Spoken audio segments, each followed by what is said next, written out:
Vaxtınız xeyir olsun YouTube kanalımızın hörmətli izləyiciləri.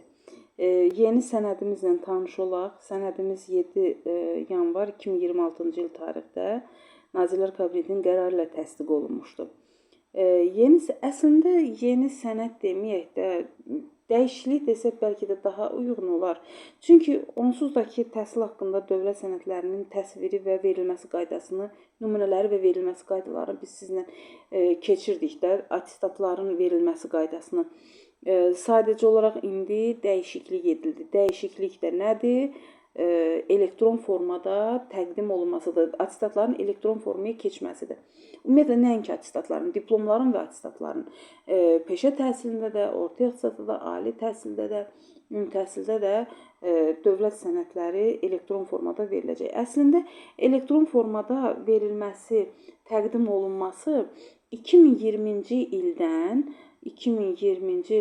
təhsil haqqında qanunda qeyd olunmuşdur. Tam hüquqi qüvvəyə artıq 2026-cı il 7 yanvarda hüquqi qüvvəsini tapmışdı. Demək, sənəddə nələr qeyd olunur? Başlıqda da görürsünüz ki, ümumi təhsil haqqında dövlət sənədlərinin təsvirləri və onların verilməsi qaydası qeyd olunmuşdur. Yəni, həm biz bu sənəddə təsvirlərin necə olduğunu görəcəyik, həm də necə verilir, o formasını görəcəyik. Təsvir dedikdə, biz əvvəlki dərslərimizdə deyirdik ki, onun, belə deyək də, görünüşü deyirdik. Yəni, hansı formadadır və orada nələr qeyd olunur, bunun haqqında məlumatları əldə edirdik. Təsvirlərdə də fərq var, yeri gəlmişkən, nəinki verilməsi qaydasında, təsvirlərdə də fərq var.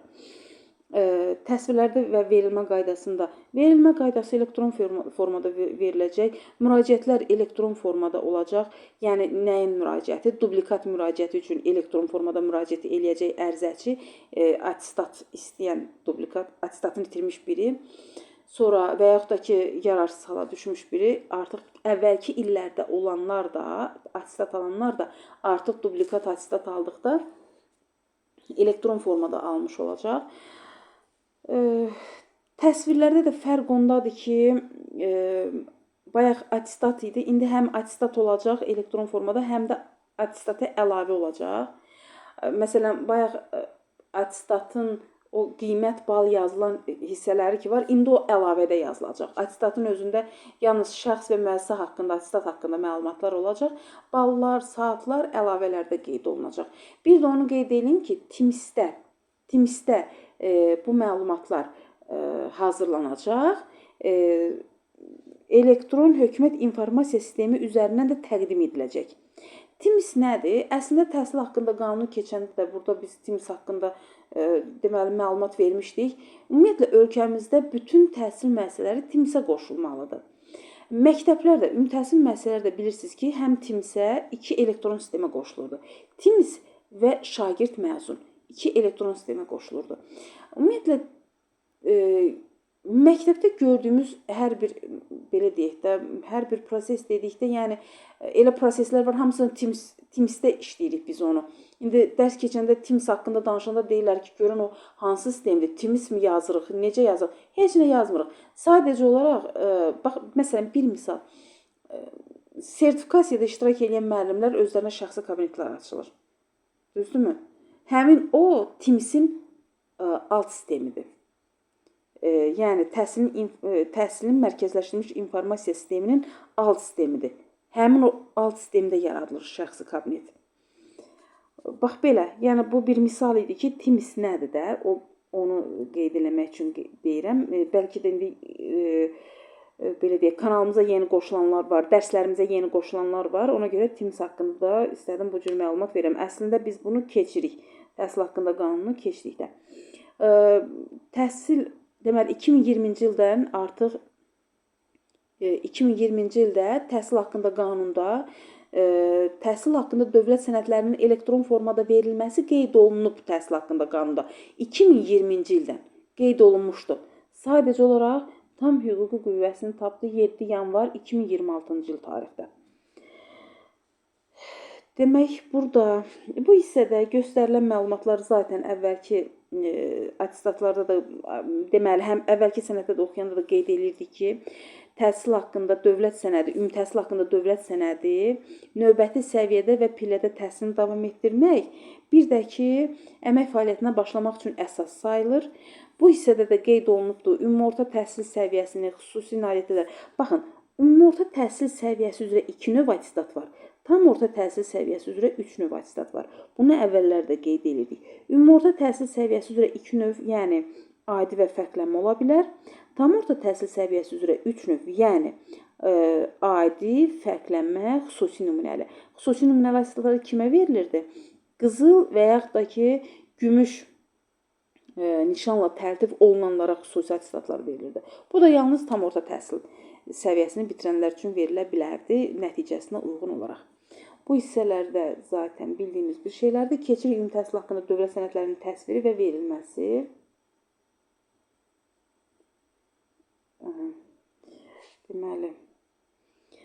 Deməli, təsviri və verilməsinə baxaq. Birinci onu qeyd eləyək ki, burada attestatlar məzun səviyyəni bitirdikdən sonra 10 iş günü müddətində hazırlanır. Sonra TIMS-ə ötürülən və TIMS-də formalaşan məlumatlar əsasında hazırlanır. Görək attestatda nələr göstərilir. Əvvəlki kimidir. Əvvəl attestatda nələr göstərilir? Azərbaycan Respublikası sözləri yazılırdı, dövlət gerbinin təsviri olurdu. Attestatın növü, yəni fərqlənmədirmi, adidirmi, 11-ci sinif üçüncüsə xüsusi nümunəlidirmi, bunlar qeyd olunurdu. Attestatın seriyası və nömrəsi deməli qeyd olunurdu və attestatın seriyası və nömrəsi TIMS tərəfindən veriləcək. Seriya və nömrə. Sonra attestat alanın adı, soyadı, ata adı, doğum tarixi, müəssisənin adı, müəssisənin bitirdiyi il, attestatın verildiyi tarix. Bunlar hamısı zaten qeyd olunurdu və attestatın həqiqiliyini yoxlamaq üçün ştrix kod. Attestata əlavədə nələr qeyd olunur? Bunlar attestatda qeyd olunur. Əlavədə isə yenə məlumatlar, hansı ki, şəxsin ata adı, soyadı, deməli adı, fərdi identifikasiya nömrəsi, attestat alanın şəxsiyyətini təsdiq edən sənədin adı, seriyası, nömrəsi, verildiyi tarix və sənədi verən orqanın adı, ümumi təhsil müəssisəsinin adı, müəssisənin bitirdiyi il, təhsil alma forması. Baxın, ümumi təhsildə ümumiyyətlə təhsil alma formaları hansılar idi? Əyani, sərbəst, bir də fərdi də ola bilər, evdə də ola bilər. Yəni, bu formada burada qeyd olunacaq, tədris dili qeyd olunacaq, təlim nəticələri, bu bizim üçün yeni oldu. Təlim nəticələrinin attestatda görməmişdik heç vaxt, indi artıq onlar da əlavədə qeyd olunacaq. Təmayül istiqamətləri, sonra sağlama imkanları məhdud şəxslər aldığı attestatda sadələşmiş və ya uyğunlaşdırılmış təhsil proqramında qeyd olunacaq.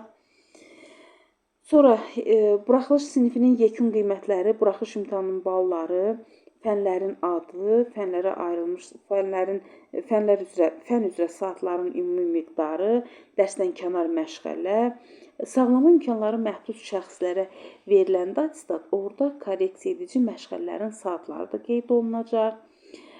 Sonra milli kvalifikasiyalar çərçivəsi üzrə kvalifikasiya səviyyəsi olacaq. Attestatın növbəti səviyyədə və pillədə təhsilini davam etdirmək və ya əmək fəaliyyətinə başlamaq üçün hüququ verdiyinə dair qeyd də olacaq.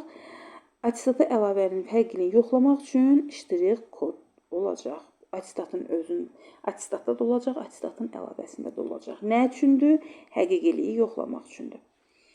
Sonra, baxın, burada 2.5-də, 2.6-da nə deyilir? Deyir ki, tədris planında nəzərdə tutulmayan fənlər varsa da, həmin attestatdakı fənin adı yazılıb, həmin o fən, deməli, tədris planında nəzərdə tutulmayan digər fənlərdən tam orta təhsil haqqında təqdim olunan attestata, həmin fənlər üzrə yekun qiymətlər və saatların ümumi miqdarı qrafalarına, baxın, bu işarəni qeyd edirik. Zaten o əvvəldə qeyd olunurdu. Yenə burada da qeyd olunur. Sağlama imkanları məhdud olan şəxslərdə orada axı bal olmur. Onlar buraxılış imtahanlarından azad olurlar. Məsələn də orada qiymətləndirmədən azad olurlar axı. Ona görə həmin hissələrə, bax qrafalara bu işarə qeyd olunacaq. Attestatlar Azərbaycan dilində yazılacaq. Amma attestat alanın müraciəti ilə ingilis dilində də tərtib edilə bilər. Birdən indi məsələn indi deməli qarşılaşarsınız hardasa da ki, tutaq ki, attestat alanın müraciəti ilə istənilən dildə yazıla bilər, tərtib edilə bilər. Nə bilim, başqa cür nəsə çaşdırıcı sizin üçün təqdim ola bilər. Qətiyyən, yəni yanılmayaq, ingilis dilində. Məsələn, rus dili qeyd oluna bilər, xeyr, ingilis dilində. Attestat alanın müraciəti ilə ingilis dilində tərtib edilə bilər. Bir Azərbaycan dilində yazılır. Bu hamı üçün eynidir. Azərbaycan dilində yazılır. Bir də attestat alanın müraciəti ilə ingilis dilində yazıla bilər. Və attestat TİMİS-də işlənilir və rəhbərin sertifikatlı elektron imzası ilə təsdiq edilir. Zaten hər müəssisənin rəhbərinin sertifikatlı, yəni icazə verilmiş də, istifadəsinə icazə verilmiş elektron imzası olur və həmin imza ilə də bu sənədlər bir-bir şəxsin adı ilə təsdiqlənəcək. Sonra burada da qeyd olunur ki, elektron sənəd formasında yaradılan attestat və attestata əlavə attestat alanın deməli elektron kabinetində yerləşdirilməklə ona təqdim ediləcək. Mən səhv bilmirəmsə ən başda da dedim, məlumatlar TİMİS-də qeyd olunacaq, amma təqdim edilmə şəxsin elektron kabinetində EHİS üzərindən təqdim olunacaq. Bəs nə zaman, hansı hallarda attestatın verilməsindən imtina ediləcək? Zaten bu məlum məsələdir də. Ümumi təhsil müəssisəsinə qəbulu və sinifdən sinifə keçirilməsi qanunvericiliyə uyğun olmadıqda, sonra attestatiyada iştirak etmədikdə, deməli, təhsil sənədi itən şəxsin arxiv sənədləri mövcud olmadıqda, tutaq ki, təhsil sənədi itib, dublikat almaq istəyir, amma arxiv sənədi barəsində, arxiv sənədlərdə heç bir məlumat tapılmır ki, ərizəsində, elektron ərizəsində qeyd eləsin. Əlbəttə ki, onda imtina veriləcək attestatın verilməsi ilə bağlı. Uyğunsuzluq olduqda, hansısa səhvlik mi ola bilər, uyğunsuzluq mu ola bilər? Belə, bu hallarda attestatın verilməsində deməli imtina edilə bilər. Bu hallarda 4 hal göstərilibdir burada. Sonra imtina barədə qərar ərizəçinin elektron kabinetində yerləşdirilir və imtinanı yaradan hal aradan qaldırıldıqdan sonra attestatın alınması üçün yenidən müraciət edə bilər. Attestat istəyən şəxs elektron formada öz şəxsi kabinetinə daxil olmaqla, elektron ərizəni doldurmaqla. Attestat alan elektron kabinetinə yerləşdirilən attestatı və attestata əlavə elektron qaydada tələb olunan ünvanlara göndərə və ya kağız formasında çap edilə bilər. Sadəcə kağız formasında çap olunanda notarial qaydada təsdiq edilməlidir. Attestat və attestat əlavənin həqiqiliyi elektron imza və elektron sənəd haqqında qanuna uyğun olaraq yoxlanıla bilər. Sonra deməli, ümumi təhsil haqqında dövlət sənədlərinin dublikatının verilməsi, təhsil haqqında dövlət sənədləri itərsə, korlandıqda, məhv olduqda, attestat alan elektron formada müraciət eləyir. Elektron sənəd formasında yaradılan attestatın ona dublikatı verilir.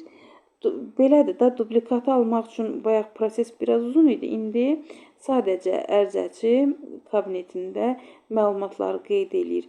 Yəni, attestatın dublikatının verilməsi üçün elektron ərizəni doldurur. Özündə olan məlumatları və yaxud da ki, müəssisədən, oxuduğu müəssisədən əldə etdiyi məlumatları həmin attestat sənəd ərizəyə daxil eləyir və təsdiq edir. Sonra, deməli, ərizəçi burada 3 iş günü müddətində, baxın, elektron ərizə ərizəsi tərəfindən təsdiq edildikdən sonra məlumatların həqiqiliyi 3 iş günü müddətində yoxlanılır. Yoxlandıqdan sonra uyğundursa da dublikat attestat elektron formada yeni şəxsi kabinetinə yerləşdirilir. Dublikat attestatlar da arxiv sənədləri əsasında tərtib olunur. Yenə burada da dublikat attestatı verildikdə də yenə müəssisənin rəhbəri öz deməli elektron imzası ilə bunu da yenə təsdiq etməlidir. Sonra müraciətdən 15 iş günü sonra baxılır, attestatın dublikatı hazırlanır və elektron kabinetə yerləşdirilir. İtirilmiş attestatın və yaxud da ki, attestata əlavənin əvəzinə arayış verilməsi qadağandır. Bu, əvvəlki sənəddə də bu cür göstərilirdi. Ümumi təhsil haqqında dövlət sənədlərinin ləğv edilməsi və ya yenidən tərtib edilməsi.